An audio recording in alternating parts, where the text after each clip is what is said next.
Oración. Para mis días pido, Señor de los naufragios, no agua para la sed, sino la sed, no sueños, sino ganas de soñar. Para las noches, toda la oscuridad que sea necesaria para ahogar mi propia oscuridad. Este poema, como les digo, se llama Oración. Es un poema de Piedad Bonet y hoy lo hago mío porque creo en esta conversación que vamos a tener que uno como hombre tiene que aprender y tiene que soltar también las oscuridades que la educación le ha traído y la forma equivocada de ser hombre y existir con las mujeres en la vida y con la vida misma. Creo que hay una generación muy joven de pelados que están aprendiendo a crecer distintos a como me tocó a mí o a mis hermanos mayores o a mi papá, que conocimos el mundo desde una perspectiva que realmente nunca fue sana. Quiero decir esto, igual trabajo, igual remuneración. Si alguien hace lo mismo que vos, tiene derecho a ganarse lo mismo que vos, sea hombre o mujer. Pero si no va a ver eso luego en el papel de la vida cotidiana y te das cuenta que a las mujeres todavía les pagan menos para hacer incluso más en el mismo rubro de trabajo, no dice ahí hay algo que está mal. No es solo la cuestión de un chiste sexista, que no es chiste además, sino las inequidades instaladas en la vida cotidiana que hacen que hoy, en estos días, siempre sea necesario reivindicar las luchas del feminismo. Hoy vamos a hablar de feminismo en Diálogos por la Vida, porque el futuro es femenino o no será futuro.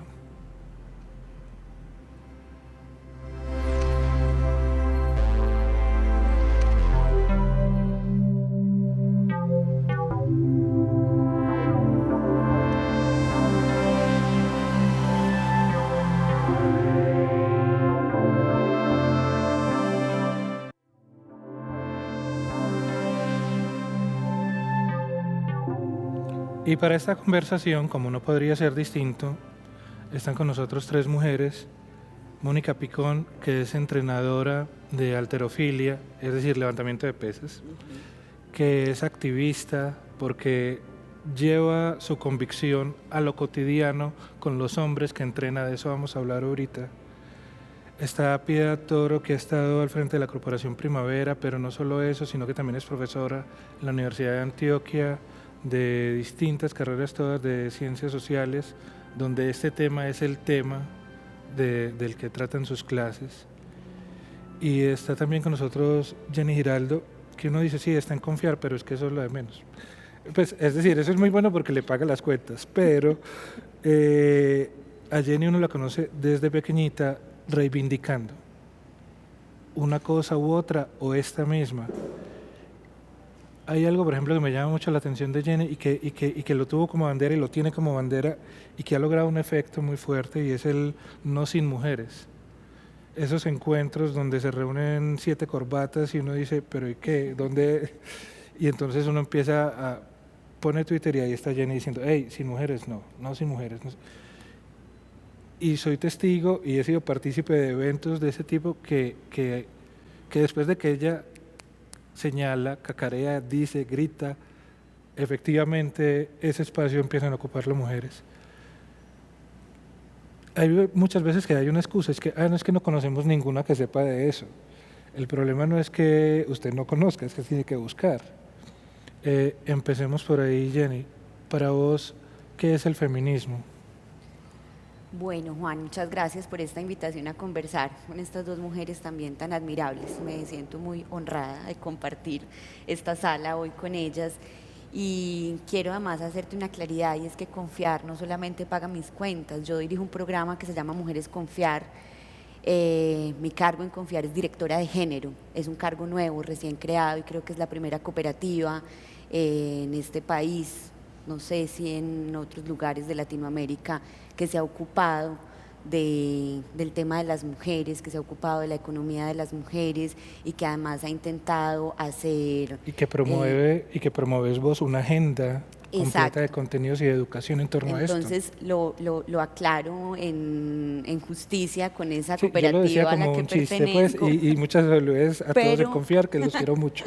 Ellos saben Pero que sí. además, porque para mí eso es el activismo, es mover, es el feminismo, es mover la vida cotidiana, es mover las estructuras, incluso en una cosa tan simple como una estructura organizativa, o sea, ¿dónde ponemos una dirección de género? ¿Eso para qué? ¿Eso qué significa? ¿Eso con quién se trabaja? ¿Cómo se transversaliza? ¿Cuál es el perfil de una persona que vaya a ocupar ese lugar? El día que vos te vayas, ¿cómo dejamos aquí construido un espacio? Entonces creo que para mí lo que ha sido el feminismo desde el momento en el que dije, ve, como que soy feminista, parece que esto no era tan malo, entendí que esto tenía que remover la vida cotidiana y que eso pasa por las relaciones de pareja, pasa por las relaciones con los amigos y las amigas, pasa por las relaciones familiares de manera muy profunda y muy fuerte, pasa por el trabajo, pasa por cómo te vestís, cómo caminas en la calle, como que nos damos cuenta que el feminismo realmente nos atraviesa desde que abrimos los ojos y tomamos decisiones en la cotidianidad. Entonces creo que es para mí ser feminista es ser una activista, pero una activista que sobre todo en todos los espacios en los que está, Twitter es uno de ellos, procura transformaciones y transformaciones estructurales por la igualdad de las mujeres en todo, porque pues las feministas, digamos las más viejitas, las más históricas, les he escuchado una frase que a mí me gusta mucho y es: queremos la mitad de todo, porque somos la mitad de la población, incluso un poquito más a veces. Entonces, por esa mitad, digamos que la lucha es en el poder, en la economía, en todas partes por esa mitad, y eso se construye desde mi perspectiva en muchos escenarios, y uno de esos es la cotidianidad. ¿Qué pensás vos, Pia? Estoy de acuerdo, creo que una no amanece un día feminista. De hecho, digamos que es una palabra que ha sido muy satanizada, entonces como que una tiene mucho tiempo como soy o no feminista, o sea, ¿cómo se llama esto que voy siendo?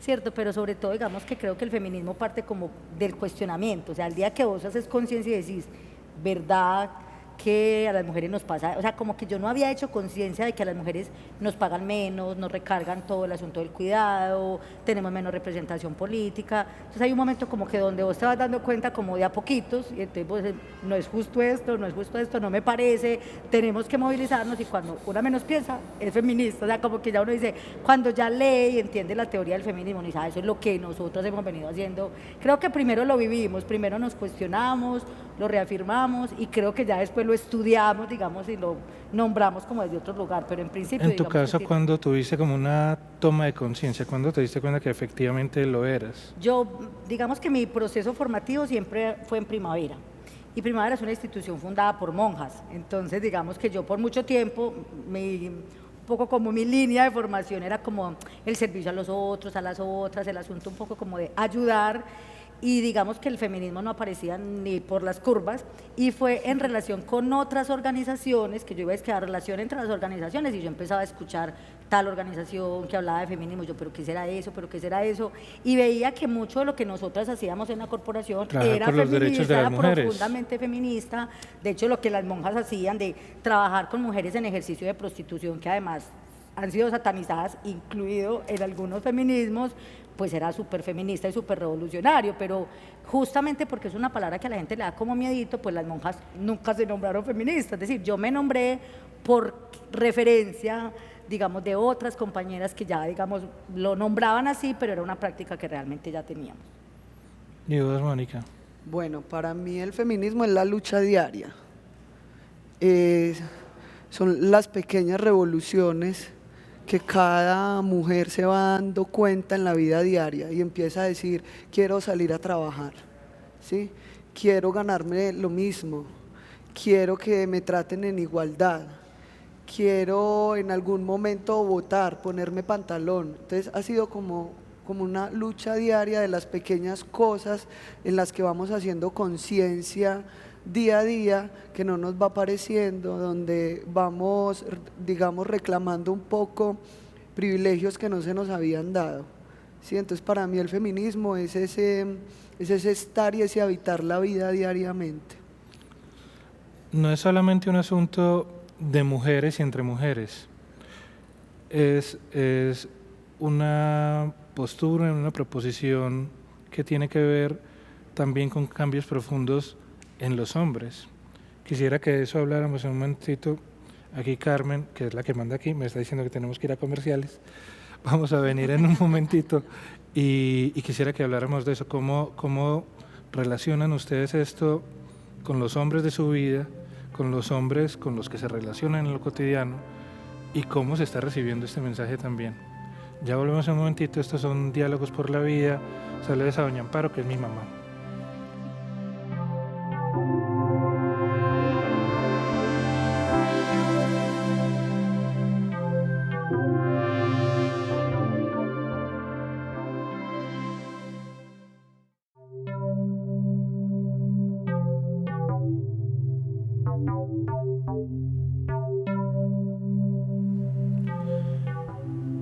Los saludamos de vuelta desde el Jardín Botánico. Les invitamos a venir a visitar el Jardín Botánico, que tiene las puertas abiertas, que es un pulmón necesarísimo, no solo para esta ciudad, sino para la ciudad-región.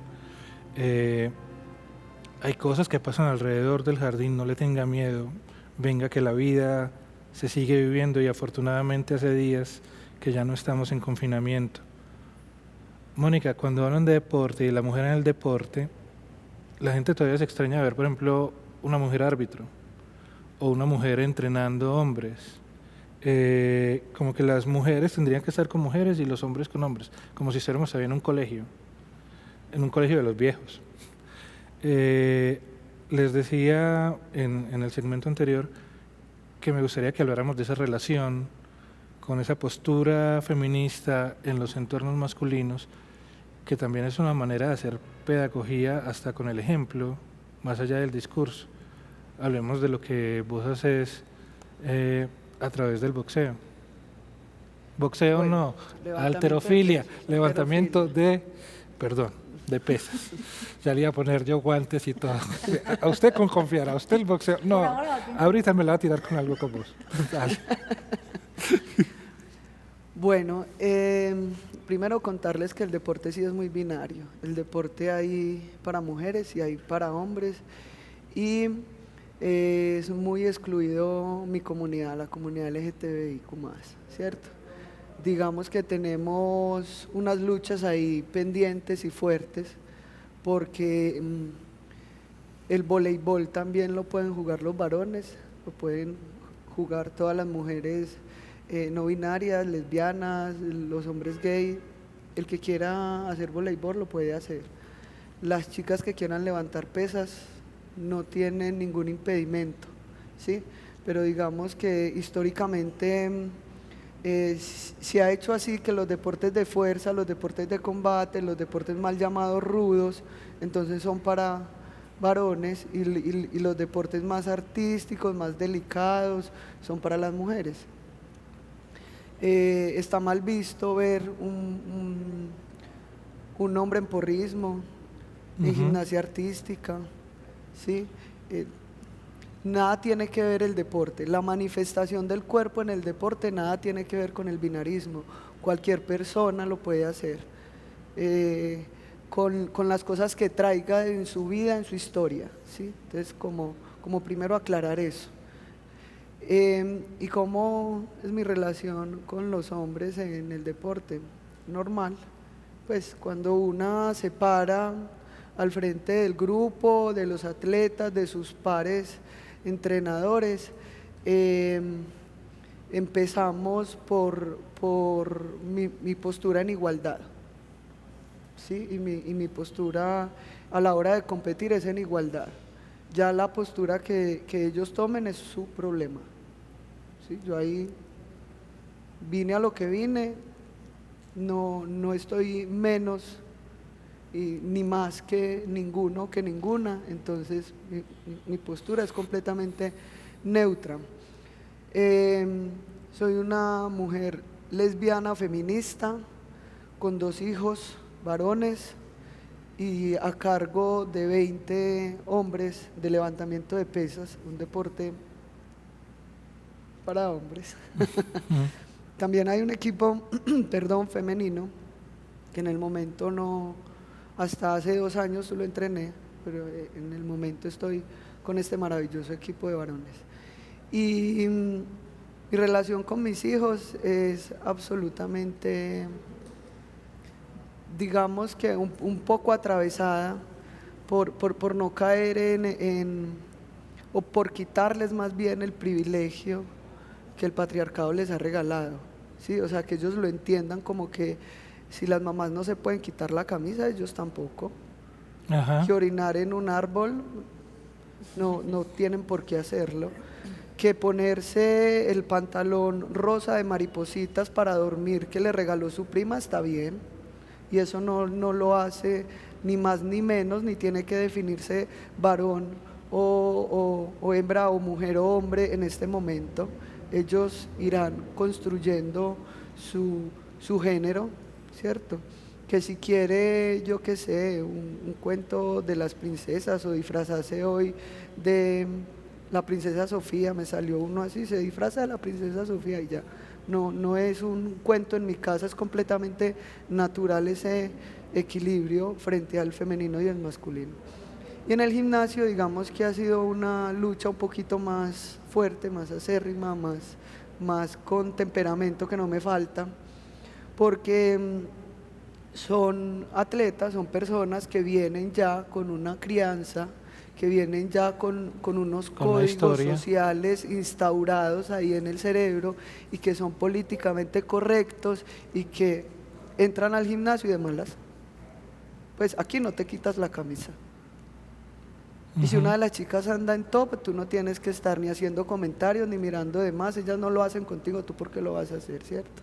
Entonces, a veces hay como ciertos choques, pero una vez se sienta una y habla con ellos empiezan a voltear, y una de las revoluciones pequeñas más importantes que hay en mi gimnasio hoy es que ya hay chicos y chicas, ¿sí? La semana pasada, chicos por favor salen, llegó el vigilante y les dijo, chicos por favor salen, pues todos los varones se pararon y se fueron. Y las chicas se quedaron ahí como, hey, les estoy hablando. Y yo, un momentico, es que ellas no son chicos. Usted dijo chicos, los chicos se fueron. Los chicos escucharon, los chicos salieron. Cuando diga chicos y chicas, ellas también se van a ir, ¿cierto? Entonces ellas se echaron a reír y se fueron, ¿cierto? Entonces el vigilante quedó como, esta profe tan loca, pues. Pero yo creo que hasta al vigilante le va quedando algo ahí, pues es decir, vos hablas muy bien de esa revolución de las pequeñas cosas. Y es que, claro, pueden haber grandes discursos, pueden haber intenciones muy prosopopélicas, pero realmente es en lo cotidiano, en lo que vos mencionabas ahora, que se logran las transformaciones cuando yo como hombre me doy cuenta que eso que siempre pensé que estaba bien, no estaba bien. Y entonces ya me modero, ya soy consciente, así como ustedes no son feministas porque un día se despertaron feministas, sino que fue un acto de conciencia. En los hombres también es un acto de conciencia la necesidad de cambiar el comportamiento del privilegio. Así es. Profesora. Lo que pasa es que creo que es más fácil para nosotras descubrirnos en el feminismo que para los hombres descubrirse y nombrarse, digamos, desde la masculinidad no hegemónica, otra masculinidad, bueno, todos los nombres que tiene, porque para nosotras supone reconocer un déficit, una deuda y una injusticia que hay frente a nosotras, mientras que para los hombres lo que implica es reconocer que tienen unos privilegios y tener que renunciar a ellos, y eso no es fácil. Eso es como cuando uno dice, bueno, pueden ser los ricos, tener conciencia de clase y estar a favor de los pobres, sí, pero como que es fácil, no, siempre habrá una manera, digamos, de justificar un poco ese privilegio, porque entonces los hombres lo que dicen es, yo no tengo la culpa, el sistema me educó así, mi familia me educó así, son más machistas las mujeres que nosotros, a mí mi mamá fue la que me educó, mi mamá era la que no me dejaba cocinar, la que no me dejaba entrar a la cocina, entonces nosotras salimos castigadas y responsabilizadas por lado y lado. Finalmente, frente a otros asuntos, entonces la pregunta, lo que tú mencionabas de qué hace Jenny, de por qué hay eventos académicos y no hay mujeres, entonces todo el tiempo la pregunta, no sin mujeres, entonces el argumento es, entonces tenemos que buscarlas pues obligadas, si es que no hay, como justamente no las han visto, pero hay mujeres en todo, exitosas, súper talentosas, pero digamos que ahí a propósito del patriarcado, un poco ese modelo de seguir buscando como referente lo masculino, pues hace que la fácil sea seguir invitando a los hombres que conocemos que saben de eso. Entonces yo creo que para los hombres es más difícil, más complejo en las relaciones cotidianas. A las feministas creo que nos cuesta mucho la relación, digamos, cotidiana con los hombres, porque una termina como, ay, ya van a hablar estas tan fastidiosas que nada les gusta, todo le ponen problemas, ya nos van a decir que los y las, ya van a quejarse, ya van a preguntar. Entonces a veces una termina como fastidiosa, pero también una tiene o esa posibilidad o seguir siendo un poco como cómplice, riéndose de los chistes machistas, viendo que no invitan a las mujeres y no haciendo nada. Entonces, bueno, preferimos ser antipopulares y preferimos ser como las fastidiosas, pero creo que alguien tiene que poner esa pregunta, pero sobre todo a los hombres hay que preguntarles o sea, porque además es muy injusto y muy absurdo que a veces hombres que se sienten súper progresistas, súper liberales, los más formados, los que promueven otros asuntos, los que promueven transformaciones, entonces como que el lugar que se quedan es la pregunta por la clase. Entonces yo estoy a favor de los más empobrecidos, de las comunidades que la tienen más difícil, pero o sea, como que hay unas consideraciones frente a ciertos asuntos, pero cuando se trata de la pregunta por los hombres y las mujeres, ya no es tan bueno, ya ahí como que se van un poco como moderando, y creo que ahí hay una dificultad. Ahora, yo reconozco que los hombres vienen haciendo como un esfuerzo por entenderlo, por nombrarse. Creo que hemos ganado, pues creo que sin duda hemos ganado, pero todavía falta mucho y nos falta a nosotros seguir insistiendo. Ahora, hay una pregunta si a los feminismos les corresponde eso, y nosotras hemos dicho que no. O sea, ¿cierto? Nuestro papel era hacer conciencia de nuestra situación. Entonces también a veces es muy injusto, porque entonces mucha gente dice como, pero ustedes ¿por qué no hacen escuelas para los hombres, nos forman a nosotros, nos educan a nosotros? Entonces otra vez quieren que asumamos el rol de la mamá que viene a reeducar a estos muchachitos que iban por mal camino. No, también creo que tienen que responsabilizarse. Ustedes crecieron en el privilegio, creo que también tienen la responsabilidad de cambiar esas prácticas. No, creo que no el discurso, porque ahora hay muchos hombres que yo les digo, esto es como los nuevos masculinólogos, porque a veces como que termina siendo una teoría de las masculinidades, pero uno en las prácticas realmente, hay quienes saben el discurso, pero realmente no modifican la práctica, y creo que hay hombres que no tienen mucho discurso, pero que uno va viendo como que hacen el esfuerzo por cambiar en su cotidianidad esas maneras de ser masculinos. Quiero decir varias cosas. La primera es que yo creo, como dice Piedad, que los hombres que tienen preguntas por sus relaciones, digamos, con esas formas de masculinidad que les han enseñado, que les han impuesto, que tienen preguntas por cómo se relacionan con las mujeres, que tienen preguntas por esos privilegios que el patriarcado les ha dado, les cuesta mucho generar esa conversación entre los hombres, entre ellos mismos, con sus amigos, en la cotidianidad también, ¿cierto? Esto pues es una hipótesis que lancé en estos días en Twitter también, y tuve bastantes respuestas masculinas diciéndome que tenía razón. Y muchos de los hombres que construyen reflexiones lo que hacen es que empiezan a dar cátedra, ¿cierto? Literalmente, es decir, montan talleres, montan seminarios, hacen programas de televisión, y eso es muy importante. Pero creo que esto que las mujeres hemos logrado hacer de juntarnos entre amigas, hablar, por ejemplo, de cómo nos acosan, ¿cierto? Y entonces todas terminamos contando, y en esas conversaciones nos vamos dando cuenta que le pasó a la hermana, que le pasó a la prima, que le pasó a la mejor amiga, que le pasó a la mamá cuando estaba chiquita, y que seguramente entonces también le pasó a la abuela, y ahí es cuando nos damos cuenta de que hay una estructura machista que ha permitido que los hombres puedan hacer eso con los cuerpos de las mujeres desde que son niñas. Creo que esa conversación los hombres no la tienen, ¿cierto? Ve, ¿será que el día que yo hice esto con esta amiga, será que la acosé? ¿Será que la violenté? Y que el otro diga, hermano, no sé, miremos a ver si... Yo creo que los hombres, por supuesto, tendrían que ser conversaciones de hombres, entre hombres, entonces no puedo dar fe de ello, pues porque no estoy ahí para decir, no, los hombres no hablan de eso, yo no sé de qué hablan los hombres cuando están entre ellos, pero tengo esa hipótesis, y creo que ahí... Ahorita complementas. Yo creo que ahí hay un punto con relación al feminismo y los hombres. Hay una autora negra que se llama Bell Hooks, una afrofeminista, que dice que para el feminismo es muy importante, o sea, que el feminismo necesita grupos de mujeres, y las mujeres, pues entre ellas, reconociendo todas estas brechas y un poco trabajando por nosotras, primero que todo, pero que es muy importante la toma de conciencia feminista por parte de los hombres.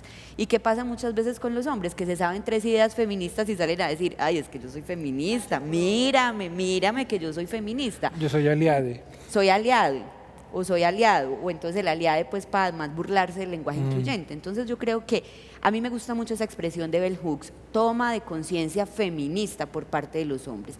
¿Qué es eso que el feminismo está pidiendo? Y en eso que el feminismo está pidiendo, ¿qué puedo hacer yo para que eso sea posible? Eso no significa ni nombrarme feminismo, ni usurpar el espacio de las mujeres, sino desde mi lugar de hombre, que tiene unos privilegios, qué es lo que yo realmente puedo hacer y a qué puedo renunciar. Y el otro asunto que quiero mencionar es que el feminismo sí es para los hombres, no en ese sentido de que los hombres se tengan que volver feministas. El feminismo es un movimiento social y político para la igualdad, para la redistribución. ¿La redistribución de qué? De todo. Entonces, el feminismo es para el 99% y el 99% no somos las mujeres, el 99% es toda esa otra población que no es el 1%, que no son los más ricos, que no son los más poderosos, que no son los que siempre han tenido el poder, que no son las familias más ricas de los países. Entonces el feminismo también es un movimiento que lucha, por ejemplo, el feminismo es anticapitalista, por ejemplo, ¿cierto? Y hay unos feminismos que están muy enfocados en esa lucha anticapitalista, porque es que el capitalismo genera desigualdad de los hombres, de las mujeres frente a los hombres, porque el capitalismo se nutre de nuestro trabajo doméstico, porque la gente no puede salir a trabajar si no hay generalmente una mujer que produzca a esa gente que sale a trabajar y que no recibe ni un peso por eso. Entonces ahí está el sustento del capitalismo. Pero plural. También hay hombres obreros, pobres, empobrecidos, y el feminismo también quiere derribar esas estructuras que empobrecen a la gente. Hablas en plural y pienso que cuando uno dice el feminismo, pasa por ejemplo como cuando uno se sienta a hablar con la Comisión de la Verdad, que no es verdad sino verdades. Y eso, son feminismos, hay formas distintas de esa comprensión y de esa puesta en marcha del feminismo. Pues ha sido muy claro en decir, no, hay feminismos que tal cosa, feminismos. Ese hecho de que sean tan diversas y que pueda haber maneras distintas de la expresión del feminismo es una manifestación del poder del feminismo en general. Pues es como que no es una doctrina de un solo Dios, por llevarlo al término monoteísta, sino que el feminismo es, digamos, politeísta.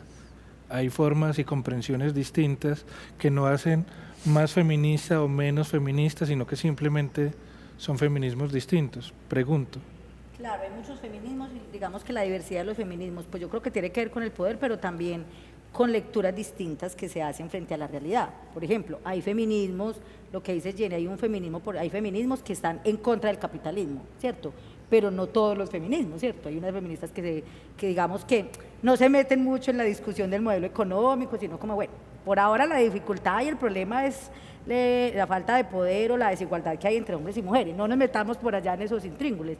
Hay otros feminismos que ponen la pregunta también, por ejemplo, por el asunto étnico, o por el asunto, digamos, identitario o de origen. Es decir, no es lo mismo el feminismo europeo, el feminismo latinoamericano, no es lo mismo, digamos, ser una feminista blanca formada que una feminista negra popular. Entonces, digamos que lo que va agregando, digamos, valor a esos feminismos es lecturas complementarias de esa subordinación. Es decir, no solamente a las mujeres nos va peor con relación a los hombres, sino que dependiendo de la clase o el tipo de mujer que yo sea, pues va empeorando esa situación. Es decir, si yo soy una mujer, ya estoy perdiendo, pero si además, digamos, soy negra, pero si además soy pobre, pero si además soy lesbiana, es decir, usted le va a o si soy campesina, cada uno de estos hechos que deberían ser antes maravillosos, porque habla de la diversidad de lo que somos, pues le van agregando como un elemento nuevo de adversidad, de discriminación y de adversidad, y por eso, digamos, hay muchos feminismos, porque es la lectura, digamos, muy completa y muy compleja de la realidad que tenemos.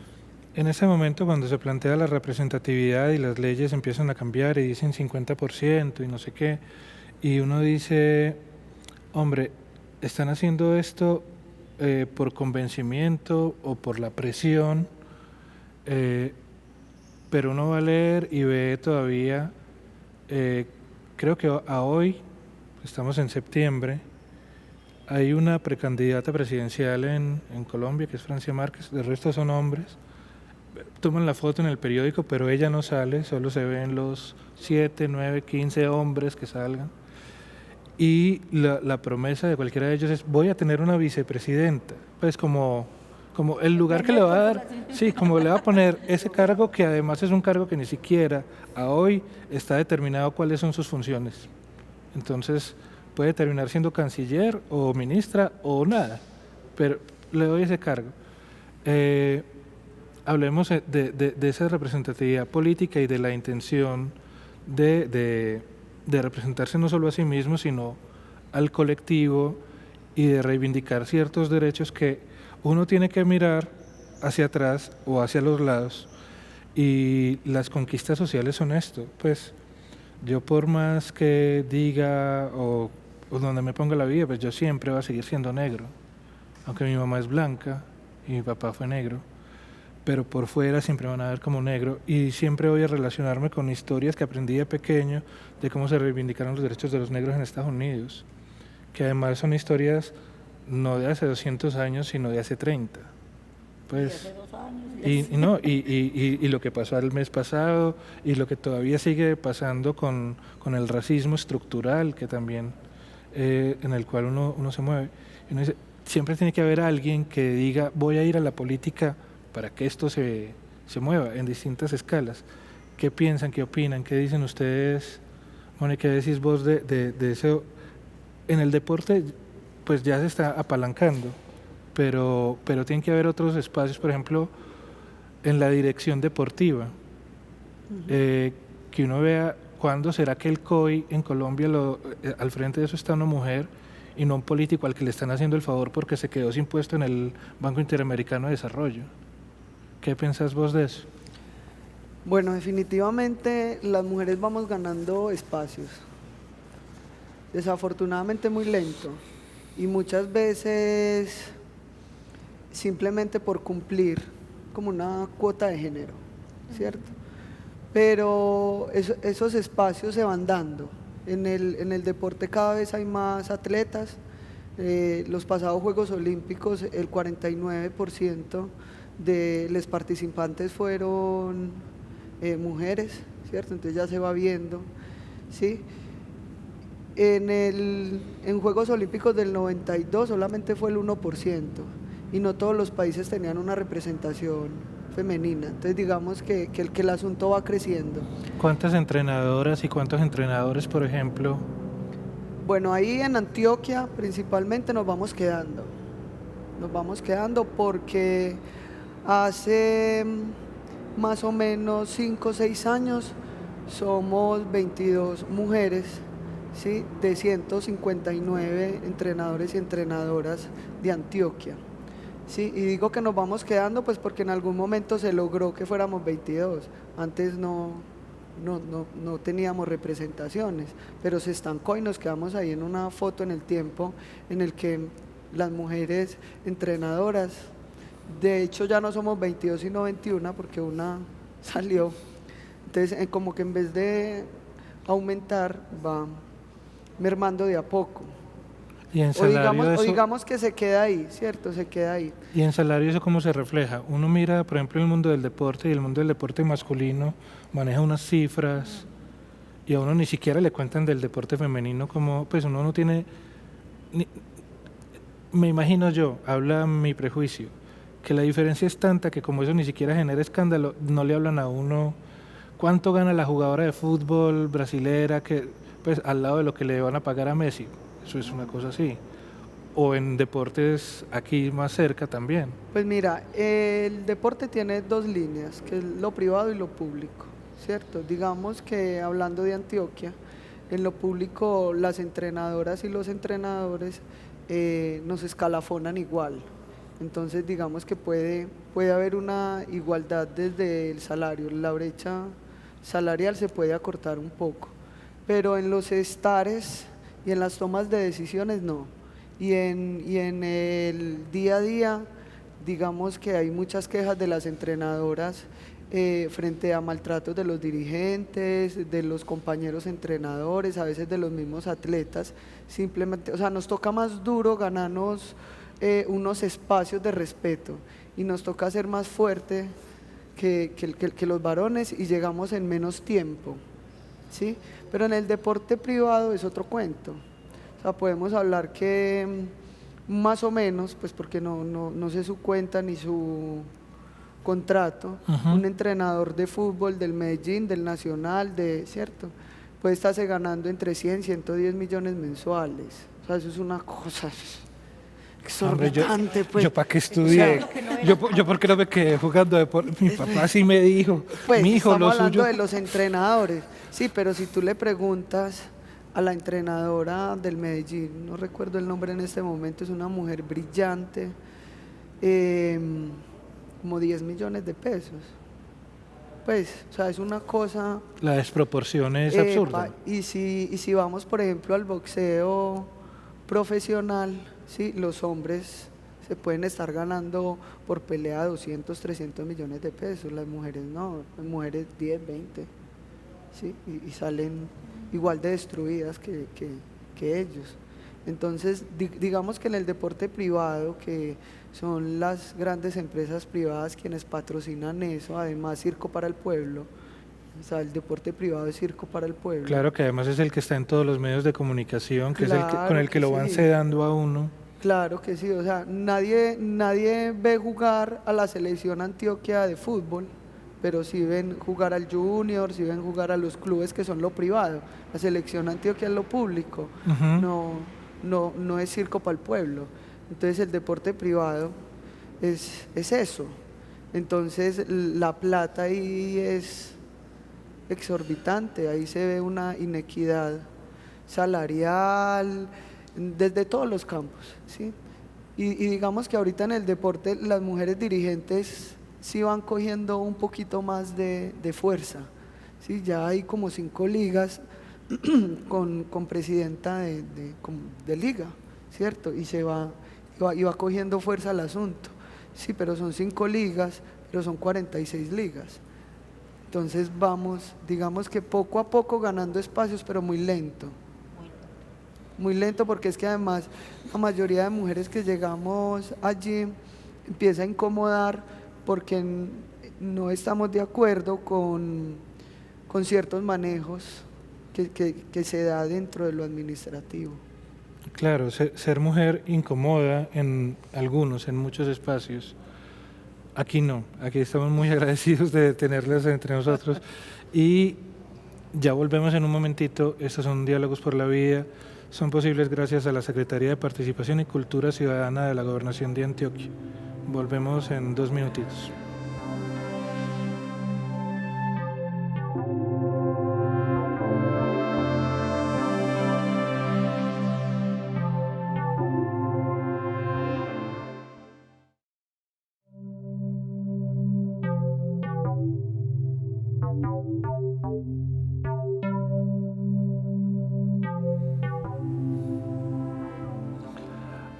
Hablábamos con Mónica sobre esa participación en los lugares directivos del deporte, que también nos da, Jenny, la mano para hablar de la participación de las mujeres en la política, que es otra forma, pues ya lo decías hace un rato cuando mencionabas tu rol en Confiar como directora de género,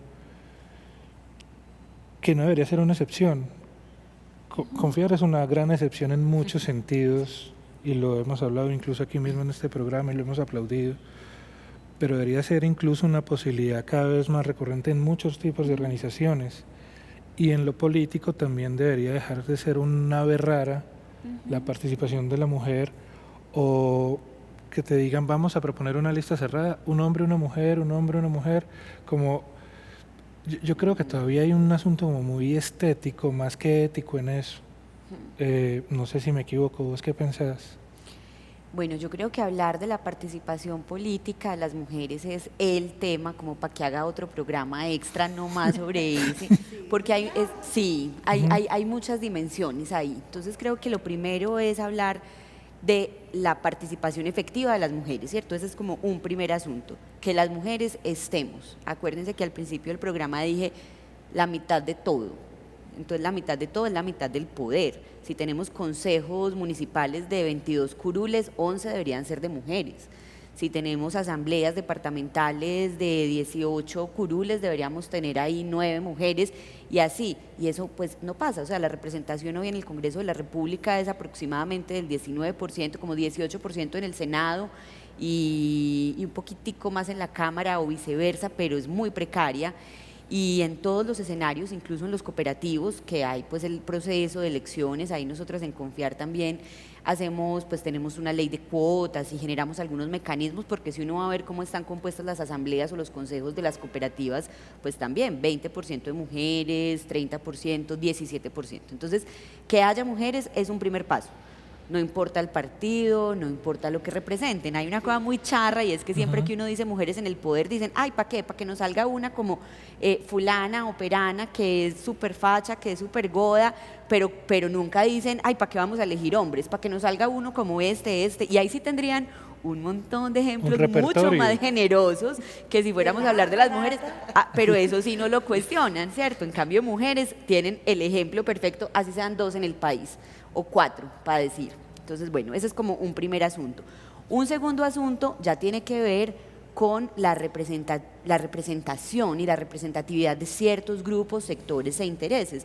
No nos sirve de nada tener muchas mujeres en el poder si todas representan, vuelvo a los números, al 1% de la población, o sea, si todas hacen parte de las familias de siempre, que son las que están tapadas en plata y que solamente velan por los intereses de y que son la hermana del hermano que ya estuvo, del papá, la hija del papá que tiene la curul, pues. Entonces, eso no nos sirve para nada, pues. Entonces, primer paso, que haya mujeres. Segundo paso, cuáles mujeres y qué representan. Pero yo creo que hay un tercer paso y es lo que significa pensar en la política feminista. No es solo que elijan mujeres, no es solamente que haya una ley de cuotas, que haya una ley cremallera, que más que lo estético, que sí, yo creo que en muchos casos los partidos buscan tener mujeres porque se vea bonita la foto, pero creo que la ley cremallera en las listas cerradas lo que permite es que no manden a las mujeres pues para allá, para la cola. Al final, como lo han hecho. Sí, entonces creo que esos asuntos son importantes, pero yo creo que hoy hay muchas mujeres en Latinoamérica, que están, muchos movimientos feministas que lo que están buscando es la toma del poder feminista para la construcción de un Estado feminista, y eso seguramente suena horrible, toma del poder feminista. Y se van a escandalizar. Pero eso lo que quiere decir es llevar el feminismo al Estado. ¿El feminismo en el Estado qué es? Políticas de redistribución, políticas de cuidado, no las mujeres por las mujeres, sino cuáles mujeres, con quiénes trabajamos, qué está pasando con las mujeres más pobres, qué está pasando con las madres cabeza de hogar, qué está pasando con esas mujeres que están trabajando, que llevan años trabajando en sus casas, jornadas, no tienen un trabajo remunerado, solo tienen un trabajo no remunerado. Y no tienen pensiones, por ejemplo, no tienen afiliación a salud porque si el marido se fue y las dejó solas con los muchachitos, ellas se quedaron absolutamente desprotegidas y si acaso un cisben. Todas esas preguntas se las hace el feminismo. Entonces, por eso, ese es como ese otro tercer paso y es pensar que haya feministas en el poder, que haya, pues nos soñamos con una presidenta feminista, nos soñamos con una mitad también feminista. Y creo que eso es lo que terminaría como de cerrar, digamos, esa ruta de la participación política de las mujeres, también participación política de las mujeres feministas. Pero además yo también quería complementar un poco a Jenny, y es que a las mujeres en política nos miden con otro rasero. O sea, todo el tiempo la sociedad está, por ejemplo, a mí en las clases me pasa que los estudiantes me dicen, pero profe, pero usted que habla de la participación política, la pregunta es, cuando están allá, ¿se han hecho cosas buenas que han presentado? Pues, pero ¿por qué son relevantes? ¿Por qué es importante que estén? Y yo le digo, pero ¿por qué no se hacen esa pregunta para los hombres? Que es lo mismo que dijiste. O sea, ¿por qué nunca se preguntan si los hombres que llevan allá hace 200 años, que son las mismas familias, representando los mismos intereses, ¿por qué nadie dice, otra vez los mismos hombres en la política? No, pero si somos las mujeres, entonces a nosotras nos toca más duro para llegar, pero además cuando estamos tenemos que demostrar que somos buenas, que lo hacemos bien, que si teníamos la formación, el conocimiento, la capacidad de relacionarnos para poder como ganarnos el mérito de permanecer. Los hombres no, los hombres automáticamente, porque se tiene además, los hombres tienen una confianza impresionante que yo quisiera saber dónde se aprende, dónde se estudia, eso cómo es que lo logran, porque Se llama patriarcado. uno va a unas reuniones, yo Sí, le digo, yo llegué a decir, yo hago te voy a decir, mucha- uno viene ya con un... yo hago mucha formación con mujeres de base y entonces tenemos que hablar en esa, y ellas son como pensando ahí, profe, es que a mí me da como pena hablar porque para decir cualquier cosa yo, no importa, ellos dicen cualquier cosa y no les da pena y no les importa, o sea, nosotras sí, porque como el rasero es tan alto, entonces las mujeres siempre es como con miedo, como, ¿será que digo no? ¿Será que voy a decir una bobada? No, y entonces a veces lo que hacen es que no dicen o lo dicen tímidamente, el hombre lo repite y ya todo el escenario sigue citando al hombre, como No. dijo fulanito de tal. No, pero te voy a dar un ejemplo. Pues, hablaba con una amiga incluso hace un par de días atrás, que ella estaba pues muy conflictuada y se sentía muy mal. Y es una persona que tiene un puesto muy destacado en su ramo en el país. Y me decía, estoy cansada de decir algo y que no le presten atención porque no es la voz de un hombre. Y estábamos conversando en torno a eso y recordé una escena de hace algunos años en donde yo hacía parte de un proyecto liderado por una mujer y estábamos en un escenario público con decisores donde lo que estábamos llevando era la idea de ella y ella, que además pues tiene no solo mi admiración sino la admiración de mucha gente en este país, me dice, Juan, esto decilo vos. Y yo le digo, pero ¿cómo se te ocurre? Me dice, no, decilo vos, que yo sé que así salimos más rápido de esto. Yo dije su idea, pues la expuse, pues, y dije, mire, como y entonces, y fluyó la reunión. Y yo me sentí, no les digo lo mal que me sentí, pero yo leí como, es increíble que yo haya tenido que hacer eso. Pues, y es increíble que vos me hayas, y me dice, no es increíble que yo lo haya, simplemente aquí necesitamos ganar tiempo, entonces no te sientas mal, yo te usé. Yo necesitaba una voz masculina que dijera esto para que pudiéramos tramitarlo rápido. Y es como, vos ibas a las pequeñas cosas. Era un momento como de practicidad, ya lo empecé a mirar así con la distancia, pero es una practicidad muy dolorosa. Tener que delegar tu idea en la voz del otro para que pueda llegar. Hay una palabra de la que me habla Carmen y es sobre la credibilidad. Como que se le cree más a la palabra masculina que a la palabra femenina. Y por ahí vamos, faltan pocos minutos, pero quisiera que no dejáramos de tocar esto. Y es, por ejemplo, la credibilidad de las mujeres ante una denuncia. Pues como que la mujer tiene que presentar más pruebas. Hablemos como hasta incluso del Me Too o del escrache o como le quieran llamar, pero es como si no son varias mujeres las que se juntan a decirlo, en cambio si un hombre pone su voz, el acoso en el deporte, por ejemplo, que es uno de esos temas incluso un poco callados, y el acoso en la vida diaria. Hablemos un poquito de eso y de cómo se sienten ustedes y de que han sido testigas también. Empecemos por vos. Bueno, hay como mucho por decir. Aquí que me vomitaba. ¿Por qué lo dejamos de último? Bueno, justo con las violencias y los feminicidios, ¿sí? Digamos que meter un hombre de estos a la cárcel es muy difícil. Cogerlo, además porque la sociedad lo protege, es supremamente difícil. Pero si un hombre abusa de una mujer repetidas veces y ella en algún momento se cansa, se defiende, va para la cárcel así, ¿cierto?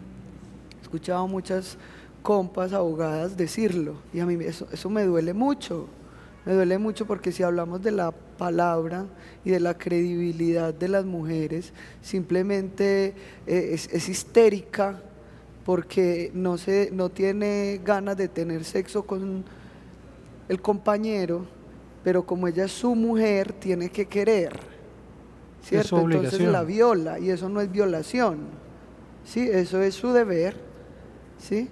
Pero el día que ella se cansa y se defiende, entonces sí, todo de el una peso. vez toda la ley va contra ella, ¿cierto? Y si lo llevamos un poco al deporte, los entrenadores y las entrenadoras estamos un poco en el poder frente a los y las atletas. Entonces, como los cuerpos de las mujeres no les pertenecen a ellas mismas, sino al varón, muchos entrenadores pueden abusar de las atletas a través de un masaje predeportivo para la práctica, o hemos escuchado historias de usted está sentada en el cupo para la selección Antioquia, Sentada sobre la ¿cierto? nota. Se sienta sobre la nota y le dicen en la clase. Cierto, pues como usted es buena, pero le hace falta darme algo para que pueda ir a jugar este partido, ir a esta competencia, ¿cierto? O simplemente en mi deporte, que para mí es un logro de esas pequeñas cosas, ¿sí? Una de las activaciones para salir a la barra era como darle en las piernas a las atletas y en la nalga, ¿sí? Un día dije yo, no, aquí en Antioquia no se hace, y se fue multiplicando, y en Colombia ya no se hace, y las chicas ya no se dejan, ¿sí? Como que cuando va el entrenador en el hombro, o no me des, no me gusta, o sea, ya van cogiendo, ¿sí? Y ya los entrenadores la van viendo a uno por ahí rondando, entonces ya se contienen de decir o de hacer cosas que saben que yo de una vez, porque yo para contestataria y papi en afortunadamente. el deporte, en mi entorno estoy sola, no me la trago, eso que estás haciendo es violencia, eso que estás haciendo es abuso, pero es mi atleta, no es tuya, es un atleta y tenés que respetar, punto, San se acabó, eso no tiene... Y si fuera hombre no estarías haciendo eso. Efectivamente, entonces también hemos visto, y ellos dicen, pero las entrenadoras no se meten con los niños, o muy popular, sí, en mi caso es, no, la entrenadora lesbiana no puede entrenar niñas, oye, muéstrame cuántas he abusado o a cuántas le he dicho qué, pero venga, yo le muestro si cuántos entrenadores, o se va a contagiar, ¿sí? Muéstrame cuántos entrenadores, venga, vamos a mirar cuántas mujeres han abusado, mujeres o niños, y vamos a ver cuántos hombres entrenadores han abusado mujeres y niñas. Venga, muéstrame esa estadística a la persona que, y como este tipo de ser contestataria de una vez, como que... Entonces esas cositas van como cambiando.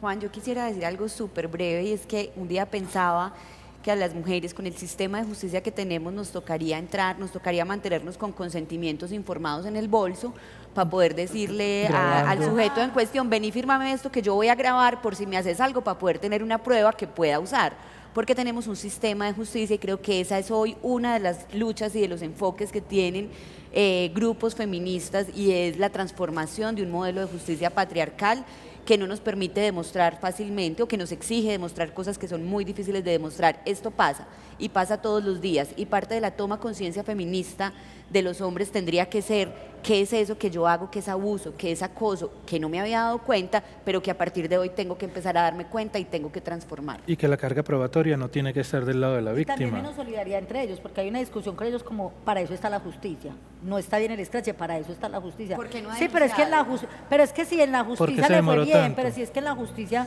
no salió sancionado, pero es que decime quién puede andar por la vida todo el tiempo, por ejemplo, víctimas de un empleador que lleva años acosándole, cuando ella por fin decide. Entonces, si no es porque otras se suman, más o menos se cree, y eso que a veces hay quien cree que como que nos confabulamos todas para denunciar al señor. O sea, ¿de verdad vos crees que uno es capaz de buscar a todas las de hace 20 años que han trabajado con? O sea, es una cosa impresionante, porque también entre la lectura es como, entonces uno ya no sabe cómo hablarles a ustedes, ahora el chiste es, entonces uno cómo les habla, entonces ahora uno cómo le echa los perros a las mujeres, si es que todo es acoso, o sea, como que es un problema enorme. Yo les decía, viste, pero es que no hay otra manera de relacionarse con las mujeres si no es a través del acoso. O sea, uno sí tiene que tener la capacidad de diferenciar cómo las mujeres logramos diferenciar eso, ¿cierto? Pero bueno, hay mucha complejidad también ahí. Y hay algo seguro, y es que un no es un no, así como que un sí es un sí.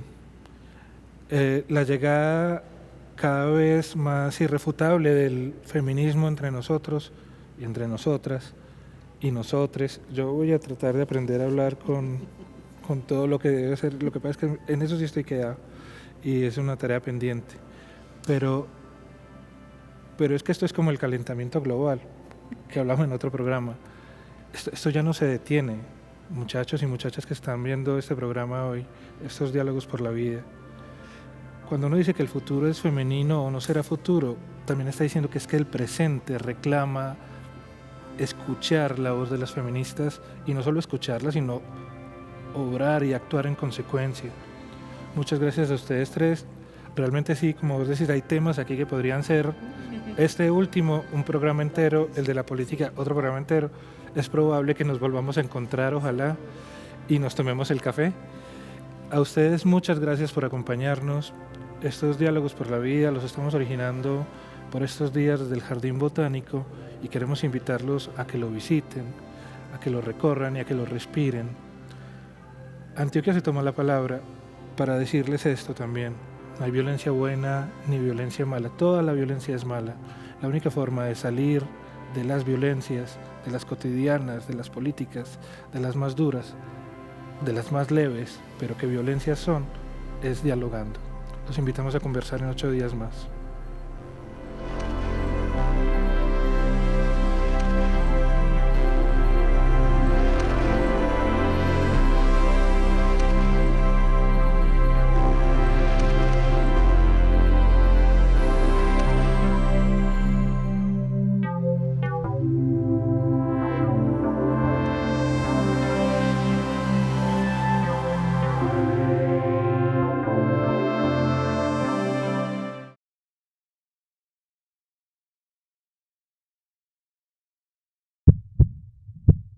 Unidos.